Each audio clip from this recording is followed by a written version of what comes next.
கிட்டத்தட்ட ஒரு 9லேருந்து 10 நிமிஷம் மட்டும்தான் அப்படின்னு ஒரு தகவல் சொல்றாங்க. என்ன காரணம் இவ்வளவு ரொம்ப குறுகிய டைம் பிரதமரை சந்தித்து விட்டு உடனே வந்துட்டாரு? ஒரு நடிகர் விஜயா போறப்ப நிறைய விஷயங்கள் பேசலாம், சினிமா பத்தி பேசலாம், எல்லாத்தையும் பேசலாம். பட் இங்கே வந்து ஒரு சிஎம்மா போறார். போகும்போது அவரால் ஓரளவுக்கு மேலே மற்ற எல்லா விஷயங்களும் பேச முடியாது. அதிமுகவில் இருந்த ஒரு 4-5 பேரை பர்ச்சேஸ் பண்ணி அவங்கள ரிசைன் பண்ண வச்சு தாவேக்கால சேர்த்ததை பாஜக விரும்பவில்லை. காரணம், அந்த கூட்டணியில் பாஜக இருந்தது. 2026 சட்டமன்ற தேர்தலில் பாஜக அதிமுக ஒரு கூட்டணி. விஜய் தரப்பு என்ன பண்ணாங்க, 108 மைனாரிட்டிங்கிறத மெஜாரிட்டி ஆக்கணுங்கிறதுனால காங்கிரஸை ஏற்கனவே திமுக தூக்கிட்டு போயிட்டாங்க. ஒரு 4-5 பேரை அவங்க பர்ச்சேஸ் பண்ணி ரிசைன் பண்ண வச்சு தாவேக்கால சேர்த்தது. இதையெல்லாம் பாஜக ரசிக்கவில்லை, ரொம்ப கோபமா பார்க்குது.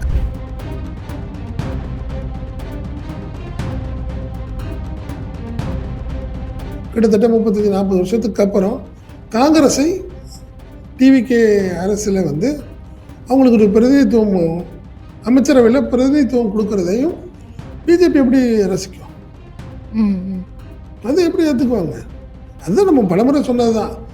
காங்கிரஸ் இல்லாத ஒரு இந்தியாவை உருவாக்கணும்னு நினச்சிக்கிட்டு இருக்கிறப்ப விஜய் காங்கிரஸுக்கு உயிர் கொடுக்கறதை விரும்ப மாட்டாங்க. எப்படி விரும்புவாங்க? காங்கிரஸ் உடைய பிரதிநிதியாக தான் விஜயை பார்ப்பாங்க. தமிழ்நாட்டில் நடக்கிற அரசியல் நகர்வுகள் சரியா இல்லை.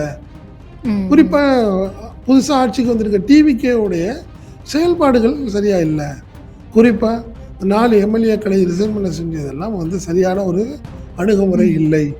அதே மாதிரி குறிப்பாக மன்னார்குடி எம்எல்ஏவாக இருந்த காமராஜை கட்டாயப்படுத்தி நீங்கள் வந்து பர்ச்சேஸ் பண்ண விஷயங்கள் எல்லாமே நாங்கள் கவனத்தில் கொண்டுட்டு இருக்கோம். நீங்கள் நினைக்கிற மாதிரி யாரும் கவனிக்கலன்னு நினைக்காதீங்க, நாங்கள் பார்த்துட்டு இருக்கோம்.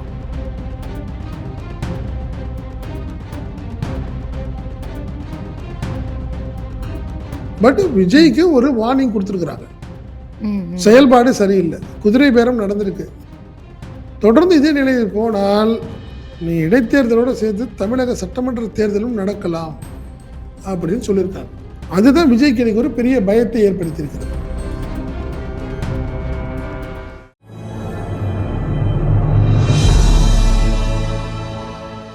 தமிழ் நியூஸ் நேயர்களுக்கு அன்பு வணக்கம். இன்றைய நேர்காணலில் நம்முடன் இணைந்திருப்பவர் தமிழ் நியூஸ் ஆசிரியர் மற்றும் மூத்த பத்திரிகையாளர் மதிப்பிற்குரிய செந்தில்வேல் சார். சார் வணக்கம் சார். வணக்கம்மா. வணக்கம் சார். முதல்வர் சிஎம் மோடி அவர்களை டெல்லியில் சந்திச்சு வந்தாரு. அந்த சந்திப்பில் 10 நிமிடம் மட்டும்தான் பேசினாரு அப்படிங்கிற மாதிரி பார்க்க முடிஞ்சது. அது மட்டும் இல்லாமல் முக்கியமாக எதிர்கட்சி தலைவரான ராகுல் காந்தி அவர்களை மீட் பண்ணுவார், பேசுவார்னு எதிர்பார்க்கப்பட்டுச்சு. ஆனால் மோடி அவர்களையும் மத்திய நிதி அமைச்சரான நிர்மலா சீதாராமனையும் சந்திச்சுட்டு வந்துட்டாரு. இவங்களை சந்திக்காதது பல சர்ச்சைகள் இப்போ ஆளாகி வந்துட்டு இருக்கு. நீங்க எப்படி அதை பாக்குறீங்க? இல்லை, முதல்வர் விஜய் வந்து பிரதமரை பார்க்க வேண்டியது சம்பிரதாயம். அதுவும் பார்த்தீங்கன்னா பெரும்பாலும் முதல்வருங்கிறவர் முதன்முறையாக பதவியேற்கிறவங்க உடனே போய் பிரைம் மினிஸ்டரை புரோட்டோகாலில் பார்ப்பாங்க. பிரதமருக்கு அடுத்தபடியாக உள்துறை அமைச்சர், அடுத்தது பார்த்தீங்கன்னா ஃபினான்ஸ் மினிஸ்டர். இது எல்லாமே வந்து ஒரு வழக்கமான ஒரு சம்பிரதாய முறைப்படியான விஷயங்களாக தான் நான் பார்க்குறேன். சிலர் என்ன பண்ணுவாங்கன்னா ரயில்வே அமைச்சரை பார்ப்பாங்க சில பேர். காரணம் என்னென்னா அவங்களுக்கு ஏற்கனவே பல திட்டங்கள் இருக்கும், அதெல்லாம் வந்து பெண்டிங்கில் இருக்குது சார், எங்களுக்கு பண்ணி கொடுங்கன்னு கேட்குறதுக்காக போவாங்க. ஸோ இந்த மாதிரி விஷயங்கள்லாம் இருக்கும்.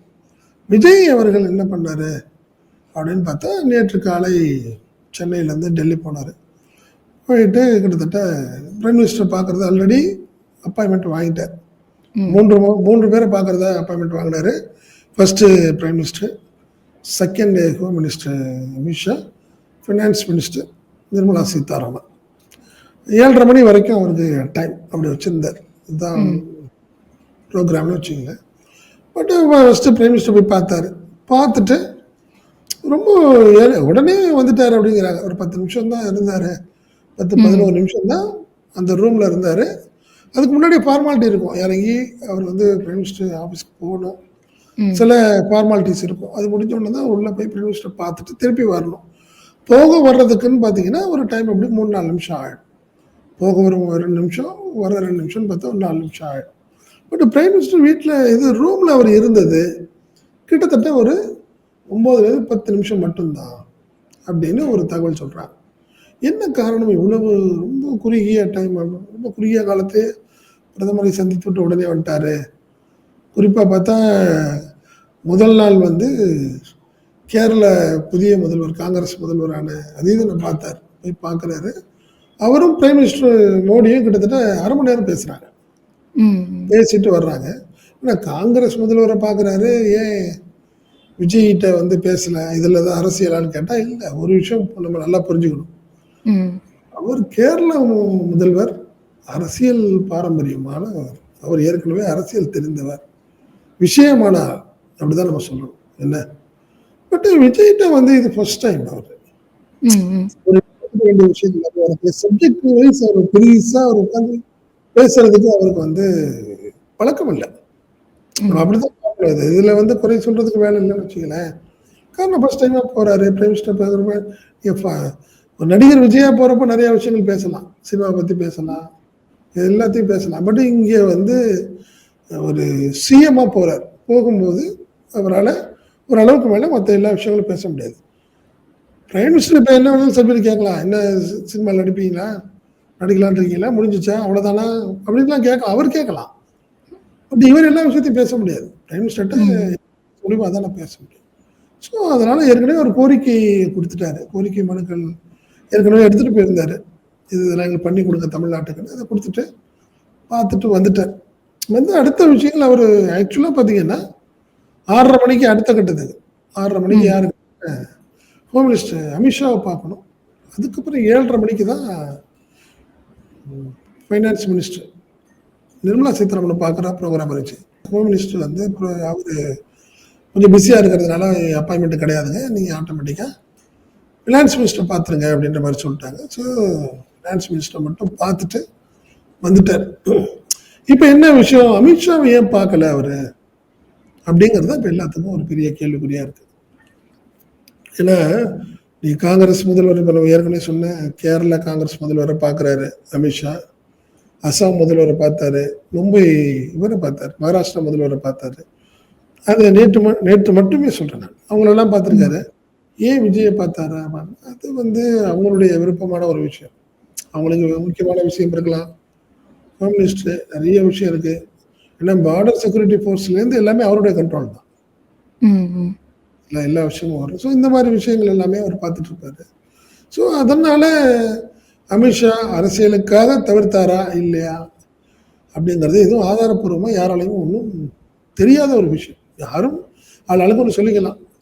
பட் ஆனால் ஒரு விஷயம் மட்டும் தெளிவான ஒரு விஷயம், ஜோசப் விஜயோடைய அரசியல் நகர்வுகளை பாஜக ரசிக்கவில்லை.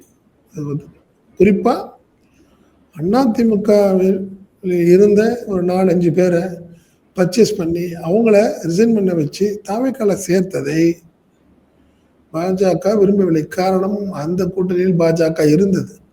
2026 சட்டமன்ற தேர்தலில் பாஜக அதிமுக ஒரு கூட்டணி, காங்கிரஸ் ஒரு கூட்டணி.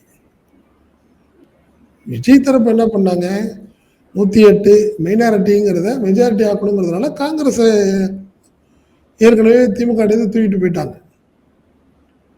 அதே மாதிரி பார்த்தீங்கன்னா விசிகா, கம்யூனிஸ்ட் கட்சிகள், ஐயுஎம்எல் எல்லாம் அங்கே அவருக்கு சப்போர்ட் பண்ணிட்டாங்க. யாருக்கு?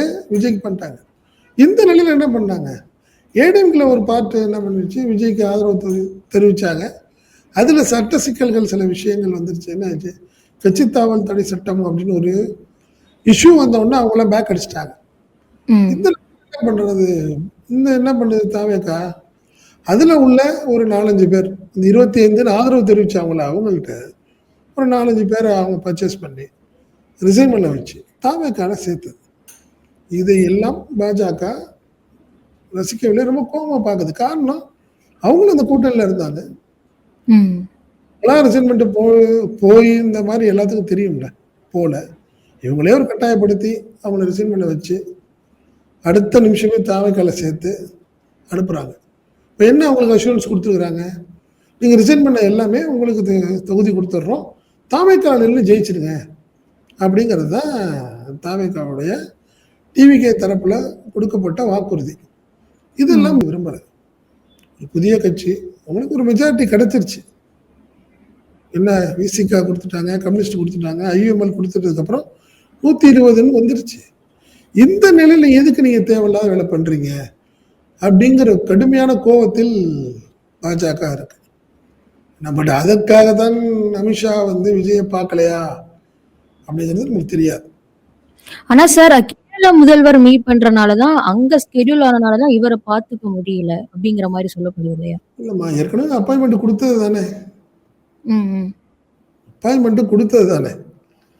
நீ அப்பாயின்மெண்ட் வாங்காம போக முடியாதுல்லம்மா. பிரைம் மினிஸ்டரா இருக்கட்டும், ஹோம் மினிஸ்டரா இருக்கட்டும், ஃபினான்ஸ் மினிஸ்டர் எல்லாத்துட்டையுமே அப்பாயின்மெண்ட் அவங்கள்ட்ட உங்களுக்கு ஓகே வாங்க நீங்கன்னு சொன்னதுக்கு அப்புறம் தானே விஜய் போறாருங்க, சிஎம் போறாரு. புரியுதுங்களா? நீ அவர் அந்த ஆல்ரெடி ஷெட்யூல் பண்ணிட்டு தானே போறாரு. பட் இடையில அவங்க டிராப் பண்றாங்க, இவர் பண்ணல, அவங்க டிராப் பண்றாங்க. கொஞ்சம் வேலை இருக்குன்றாங்க. நீங்க சொன்ன மாதிரி வேற ஒரு அப்பாயின்மெண்ட் வந்துருச்சு அவங்களுக்கு, ஒரு எமர்ஜென்சி ஒர்க். அதுதான் நான் சொல்றேன். நான் வேண்டுமென்றே தவிர்த்தார்களா இல்ல தற்செயலா நடந்துச்சான்னு தெரியல. ஆனால் ஒரு விஷயம், பிஜேபி வந்து தாவேகா மேலையும் விஜய் மேலையும் கடுமையான கோபத்தில் இருக்குங்கிற நான், அதுல மாற்று கருத்தும் கிடையாது. அதே மாதிரி கிட்டத்தட்ட 35-40 வருஷத்துக்கு அப்புறம் காங்கிரஸை டிவிகே அரசுல வந்து அவங்களுக்கு ஒரு பிரதிநிதித்துவம், அமைச்சரவையில் பிரதிநிதித்துவம் கொடுக்கறதையும் பிஜேபி எப்படி ரசிக்கும்? அதை எப்படி ஏற்றுக்குவாங்க? அதுதான் நம்ம பலமுறை சொன்னதுதான். காங்கிரஸ் இல்லாத ஒரு இந்தியாவை உருவாக்கணும்னு நினைச்சுக்கிட்டு இருக்கிறப்ப விஜய் காங்கிரஸுக்கு உயிர் கொடுக்கறதை விரும்ப மாட்டாங்க. எப்படி விரும்புவாங்க? காங்கிரஸ் பிரதிநிதியாக தான் விஜயை பார்ப்பாங்க அவங்க. அப்படி இருக்கிறப்போ அவர் அங்க மோடியை சந்திச்சப்போ ஒரு சில கோரிக்கையெல்லாம் வச்சாருங்கிறத பார்க்க முடிஞ்சது. அப்படிங்கிறப்போ அவங்க எப்படி அதை எடுபடும் நினைக்கிறீங்களா? விஜயோட தரப்பு அங்க நடக்காது, கொடுத்துட்டு வரலாம், அவ்வளவுதான். அதனாலதானே நீங்க அவங்க இருக்கிற கோபத்தை தெரிந்து கொண்டு தானே உடையாராரு ராகுல் காந்தி சோனியா காந்தியும் பார்க்காம. ஏன் உடையாராரு அவரு? நீங்க ஆக்சுவலா வந்து இன்னைக்கு அவர் நேற்று ப்ரோக்ராம் என்ன நடந்தது? ஆக்சுவலா மதியானம் சாப்பிட்டுட்டு பிரைம் மினிஸ்டர் பார்க்குற மாதிரி ஒரு பிளான் பண்ணாரு. மதியானம் டின்னர் அங்கே முடிச்சுட்டு போகலான்னு பார்த்தாரு. பட் அன்எக்ஸ்பெக்டடாக என்ன, இல்லை வேண்டாம் பிரைம் மினிஸ்டர் பார்த்துரும். என்ன காரணம்? பிரைம் மினிஸ்டர் 4 மணிக்கு தான் பார்க்குறாங்க. மதியானம் லஞ்சு வந்து சோனியா காந்தி ராகுல் காந்தியோட அவங்க வீட்டில் லஞ்ச் சாப்பிட்டுட்டு தான் பிரைம் மினிஸ்டர், அதுக்கப்புறம் ஹோம் மினிஸ்டர், அதுக்கப்புறம் ஃபினான்ஸ் மினிஸ்டர். இதுதான் ஒரு சூழ்நிலை இருந்தது. கடைசியில் என்ன பண்ணுறாங்க, இல்லை வேண்டாம் பிரைம் மினிஸ்டர் பார்த்துட்டு நான் வந்துடுறேன், நைட்டு டின்னர் ரெடி பண்ணிக்கலான்னு சொல்கிறாரு. ப்ரோக்ராம் சேஞ்ச் ஆகுது. சரின்னு பிரைம் மினிஸ்டர் பார்த்தவர் ஹோம் மினிஸ்டர் அப்பாயின்மெண்ட் இல்லைன்னு தெரிஞ்ச உடனே ஆல் அப்செட். யாரு? விஜய். முடிஞ்ச உடனே அவங்க நிர்மலா சீதாராமன் நிதியமைச்சரை பார்க்குறாரு. தமிழ்நாட்டில் நடக்கிற அரசியல் நகர்வுகள் சரியா இல்லை, குறிப்பா புதுசா ஆட்சிக்கு வந்திருக்க டிவிகேவுடைய செயல்பாடுகள் சரியா இல்லை, குறிப்பா 4 எம்எல்ஏக்களை ரிசைன் பண்ண செஞ்சதெல்லாம் வந்து சரியான ஒரு அணுகுமுறை இல்லை. அதே மாதிரி குறிப்பா மன்னார்குடி எம்எல்ஏ இருந்த காமராஜை கட்டாயப்படுத்தி நீங்க வந்து பர்ச்சேஸ் பண்ண விஷயங்கள் எல்லாமே நாங்கள் கவனத்தில் கொண்டுட்டு இருக்கோம். நீங்கள் நினைக்கிற மாதிரி யாரும் கவனிக்கலன்னு நினைக்காதீங்க, நாங்கள் பார்த்துட்டு இருக்கிறோம், சரியா இருக்காது, இதே நிலை தொடர்ந்தால் அப்படின்னு ஒரு சொன்ன தகவலாக சொல்கிறாங்க. என்ன சொன்னதா சொல்கிறாங்க? இடைத்தேர்தலின் போது தமிழக சட்டமன்றத்துக்கு தேர்தலும் வந்தாலும் வரலும் ஜாக்கிரதையா இருங்க அப்படிங்கிற மாதிரி தகவல் தெரிவிக்கப்பட்டதா சொல்கிறாங்க. பிரைம் மினிஸ்டரை பார்த்ததுக்கு அப்புறம் சுரேஷ் கோபி பார்க்குறாரு. யார? நடிகர் சுரேஷ் கோபி. நடிகருங்கிற வகையில் விஜயும் சுரேஷ் கோபியும் உட்காந்து பேசுறாங்க. அப்போ சுரேஷ் கோபியும் மூலியமா இந்த தகவல் தெரிவிக்கப்பட்டதான்லாம் தெரியல. இது எல்லாமே நேற்று நைட்டு நடந்துருச்சு. ஸோ நைட்டு சாப்பிட்றதுக்கு டின்னர் வீட்டுக்கு போகல. யார் வீட்டுக்கு? ராகுல் காந்தி வீட்டுக்கு போகவில்லை விஜய். அதே மாதிரி இன்னைக்கு காலையில் ஆக்சுவலாக ஜவஹர்லால் யூனிவர்சிட்டி இருக்குல்ல, ஜவஹர்லால் யூனிவர்சிட்டியில் போய் திருவள்ளுவர் சிலை திறப்பு விழா இருந்தது. சிஎம் அங்கே போகிற மாதிரி இருந்தார். அந்த நிகழ்ச்சியும் கேன்சல் பண்ணிட்டு அவசர தமிழ்நாட்டுக்கு வந்துட்டார். புரியுதுங்களா? ஸோ அவருடைய நேற்றைய டெல்லி விசிட்டுங்கிறது ஒரு த்ரில்லான ஒரு விஷயமா நடந்திருக்கு அவருக்கு. இப்போ நிர்மலா சீதாராமன் எதன் அடிப்படையில இப்படி சொல்லியிருப்பாங்கன்னு நினைக்கிறீங்க? இல்ல காங்கிரஸோட அவங்க கூட்டணி தரப்பு இல்ல அமைச்சிருக்காங்க. அவங்க தரப்பு சொன்னாங்களா இல்ல சுரேஷ் கோபி சொன்னாராங்கிறதெல்லாம் இல்ல. பட் ம். விஜய்க்கு ஒரு வார்னிங் கொடுத்துருக்காங்க. ம். ம். செயல்பாடு சரியில்லை, குதிரை பேரம் நடந்திருக்கு. தொடர்ந்து இதே நிலையில் போனால் நீ இடைத்தேர்தலோட சேர்த்து தமிழக சட்டமன்ற தேர்தலும் நடக்கலாம் அப்படின்னு சொல்லியிருக்காங்க. அதுதான் விஜய்க்கு இன்னைக்கு ஒரு பெரிய பயத்தை ஏற்படுத்தி இருக்கிறது. ம். ம். இப்போ அதே மாரி சார் கிறிஸ்டோபர் காங்கிரஸ் கட்சியின் எம்பியான கிறிஸ்டோபர் சொல்லியிருந்தாரு, கண்டிப்பா சந்திப்பாங்க. அனைத்து தலைவர்களும் பிஸியாக இருந்தனால தான் சந்திக்க முடியல. ஜூன் 11 மீண்டும் டெல்லிக்கு வருவார். ராகுல் காந்திய சந்திப்பார் அப்படின்னு சொல்லியிருந்தாரு இல்லையா? ஸோ அதை அதான் சொல்றேன். இல்ல கண்டிப்பா அவர் வந்து ஹோம் மினிஸ்டரை பார்த்தாகணும். ம். ராகுல் காந்தியை எப்போ வேணாலும் பார்த்துக்கலாம். ராகுல் காந்தி கேரளா வரப்ப பார்க்கலாம், பாண்டிச்சேரி வரப்ப கூட பார்த்துக்கலாம். அவங்க டெல்லியில தான் வந்து ராகுல் காந்தியை பார்க்கணும் அவசியம் இல்லை. பட் ஹோம் மினிஸ்டர் அவர் டெல்லி வந்தால் பார்த்தாகணும். ம். பார்த்துங்களா? ஸோ கண்டிப்பாக இன்னும் ஒரு வாரத்துலேயோ அடுத்த இன்னும் ஒரு சில நாட்கள்லேயோ கூட அமித்ஷாவுடைய அப்பாயின்மெண்ட் திருப்பி வாங்கிட்டு அவர் வந்து பார்ப்பார். அப்போ ராகுல் காந்தியை கூட பார்க்கலாம். பட் ஆனால் நேற்று நடந்த விஷயங்கள் இதுதான். நேற்று நடந்த விஷயங்கள் விஜய்க்கு தெரிவிக்கப்பட்ட தகவல் இது உண்மை. விஜய் மிரண்டு தான் வந்திருக்காரு. அவர் வந்து சாதாரணமெல்லாம் வரல, மிரண்டு வந்து தான் தமிழ்நாட்டுக்கு வந்திருக்காரு அவர். அதே மாரி சார் இப்போ தமிழகத்திலிருந்து டெல்லி யாரு போனாலும் முன்னாள் முதலமைச்சரான அம்மா அவர்களா இருக்கட்டும், ஸ்டாலின் அவர்களாகட்டும், எடப்பாடியா இருக்கட்டும், அனைவரும் செய்தியாளர்களை சந்திச்சு பேசிட்டு வரத நம்ம பார்க்க முடியும். ஆனா இவரு தமிழகத்தில் தான் பேசல அப்படின்னா, டெல்லியில போய் ஒரு நாகரிகமான அரசியல் பிரஸ் மீட் பார்த்து சந்திச்சு பேசிட்டு வந்திருக்கணும். அப்படி பேசல அப்படிங்கிறது ஒரு கேள்விக்குறியா இருக்கு இல்லையா? பேசணும்னு அவசியம் இல்லைம்மா, பேசணும்னு அவசியம் கிடையாது, கட்டாயம்லாம் கிடையாது, அதெல்லாம் வேற விஷயம். ஒன்று என்ன பண்ணியிருக்கணும், நாங்கள் என்ன மெமரண்டம் கொடுத்தோம், என்ன கோரிக்கைகள் கொடுத்தோம் பிரைம் மினிஸ்டர்கிட்ட என்ன கொடுத்தோம்னு சொல்லிட்டு ஒரு ஃபார்மாலிட்டிக்கு அவர் எல்லாத்தையும் படித்து காட்டியிருக்கலாம்.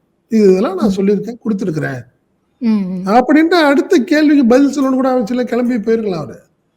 எல்லா தலைவர்களும் ஒவ்வொரு கேள்விக்கும் பதில் சொல்லிட்டு இருக்காங்களா? இல்லை. அப்படியே இவரும் பண்ணியிருக்கலாம். என்ன பண்ணியிருக்கலாம், ஆட்டோமேட்டிக்காக நான் பிரைம் மினிஸ்டரை பார்த்தேன், கொடுத்துருக்குறேன். கிட்டத்தட்ட ஒரு 8 கோரிக்கைகள் கொண்ட ஒரு மனுவை நான் கொடுத்துருக்குறேன். என்னென்ன கோரிக்கைகள்ங்கிறது சுருக்கமாக உங்களுக்கு சொல்கிறேன் அப்படின்ட்டு எல்லாத்தையும் ஒரு 2 வரியில் 8 கோரிக்கையையும் 4 கோரிக்கையையும் வாசித்து காட்டிட்டு அப்புறம் ஆட்டோமேட்டிக்காக அவர் படையில் கிளம்பி ரொம்ப நன்றி, உங்களெல்லாம் பார்த்ததுக்கு நன்றின்னு சொல்லிட்டு அடுத்த கேள்விக்கு திரும்பி கூட பார்க்காம போயிடலாம். பட் அதுதான் நான் சொல்கிறேன், நேற்று அவர் கொடுக்கப்பட்ட ஷாக் என்ன, அந்த ஷாக்குலேருந்து அவர் வந்து மீண்டிருக்க முடியாது. ஏன்னா நீ அந்த தகவல் என்ன தகவல், சாதாரண தகவல் அது.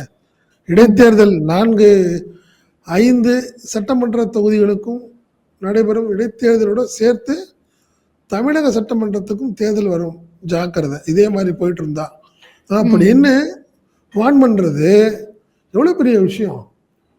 பயந்துட்டு ஏற்கனவே நீங்க அவருக்கு ஏகப்பட்ட கேஸ் இருக்குமா, அவருக்கு என்ன கேஸ், சிபிஐ கேஸ் அப்படியே இருக்கு, கரூர் சம்பவ கேஸ் இருக்கு. இப்போ ஆட்டோமேட்டிக்கா இந்த விஷயத்துல கிண்டி போலீஸ் ஸ்டேஷன்ல குதிரை பேரம் நடந்ததுன்னு டிடிவி கொடுத்த வழக்கு இப்ப இருக்கு. இப்போ இன்னைக்கு தனபால் எம்பி, ஏடிஎம்கே எம்பி தனபால் சொல்லியிருக்காரு, சிபிஐ விசாரணை நடத்தணும், இந்த 4 எம்எல்ஏக்களும் ரிசைன் பண்ண விஷயங்கள்ல பல கோடி பணம் வந்து பரிமாற்றம் நடக்கப்பட்டிருக்கு அப்படின்னு அவர் கம்ப்ளைண்ட் கொடுத்துருக்காரு. ஸோ இந்த விஷயங்கள்லாம் கடுமையான அடுத்தடுத்த நாட்கள்ல கடுமையான நெருக்கடியை கொடுக்க போகுது விஜய்க்கு. இப்போ இந்த தனபால் சொன்ன மாதிரி இந்த 4 பேர் மேல ஆக்ஷன் எடுக்கிறாங்க அப்படின்னா அதுல தாவேகோட நிலைப்பாடு என்னவாக இருக்கும்? இப்போ குதிரை பேரம் நடக்கலன்னு மூச்சுக்கு ஒரு வாட்டி அவங்க சொன்னாலும் அவர் மேல நடவடிக்கை இல்லைம்மா, இது தாவேக்காவில தானே சொல்றாங்க. அவங்க தாவேக்கா கட்டாயப்படுத்தித்தான் அவர்களை ரிசைன் பண்ண வைக்குது. அவங்களுக்கு சில விஷயங்கள் செஞ்சு கொடுக்கறதன் அடிப்படையில் தான் அவங்க ரிசைன் பண்ணிட்டு வர்றாங்க. உடனே தாவேக்காவிலே சேர்றாங்க. அது நம்ம பல முறை சொல்லிட்டோம். அன்னைக்கு அவங்க கட்சியில் சேர்ற இடம்ங்கிறது செக்ரட்டரியேட்ல சேர்றாங்க. முதல் 3 பேரும் முதல் வந்து ரிசைன் பண்றாங்க. யார்கிட்ட, சபாநாயகர்கிட்ட. அடுத்த ரூம் மேலே போய் ஆதவார்ஜுனை பார்த்து சால்வை போடுறாங்க. அதுக்கப்புறம் புசி ஆனந்தை போய் பார்த்து உறுப்பினர் அட்டையை வாங்குறாங்க. இது எல்லாமே செக்ரட்டரியேட்டுக்குள்ள நடக்குது. பட் இந்த விஷயம் சர்ச்சையானவன தான் அடுத்த நாள் என்ன பண்றாங்க, இவர் அம்பா சமுத்திரம் இசைக்கு சுப்பையாவை கட்சியில் சேர்க்கும் போது பனையூருக்கு வர வச்சுட்டாங்க. சரியா இருக்காது, இங்கே செக்ரட்டரியேட்ல கட்சியை சேர்க்கறதுங்கிறது சரியா இல்லைங்கிறதுனால அங்க மாத்துறாங்க. ஸோ இந்த விஷயங்கள் எல்லாமே வந்து தாவேக்காக்கு எகென்ஸ்டா இருக்கு, விஜய்க்கு எகென்ஸ்டா இருக்கு. அதான் சொன்னேன், இதுல வந்து இப்ப அதிக பிரசங்கித்தனம் செய்யறதுங்கிறது ஆதவார்ஜனுடைய வேலை. இது இந்த விஷயம் செஞ்சிருக்க கூடாது. ஓகே. ஸ்டேட்மெண்ட் வாங்க அங்க பேசிக்கலாம்னு சொல்லியிருக்கலாம். இந்த மாதிரி விஷயங்கள் தான் பிரச்சனைகளா இருக்கு இப்போ. ஆமா. Okay sir. சிஎம் விஜய் அவர்கள் டெல்லியில் சந்திச்ச அந்த சந்திப்பில் அந்த பேச்சுவார்த்தை என்னவாக இருந்துச்சு அப்படின்னு சொல்லிட்டு தெள்ளத் தெளிவாகவும் சுவாரஸ்யமான பல தகவலை நேயர்களுக்கு ஷேர் பண்ணியிருக்கீங்க. தொடர்ந்து பேசுவோம் சார். மிக்க நன்றி சார். நன்றிம்மா.